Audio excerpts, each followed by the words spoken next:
Sull'Equa di Agrigento interviene oggi Legambiente, che denuncia manovre ostruzionistiche contro la nuova governance e chiede lo sblocco immediato della presidenza Mangiacavallo per salvaguardare il ruolo culturale dell'Ateneo di Agrigento.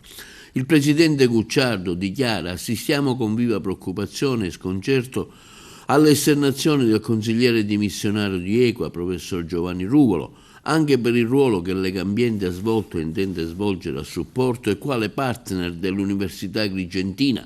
Non riteniamo di tacere di fronte alla gravità di tali affermazioni, che appaiono pure intempestive e per taluni aspetti persino criptiche. Il contributo e lo stimolo della società civile agrigentina, a nostro avviso, sono insostituibili.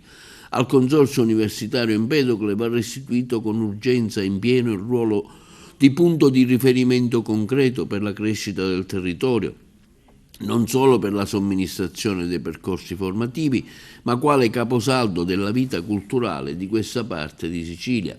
Per queste ragioni respingiamo con decisione gli odierni e ulteriori atteggiamenti dilatori e ostruzionistici, con ogni evidenza motivati da ragioni ben distanti dal bene comune, che stanno ostacolando l'insediamento della nuova governance.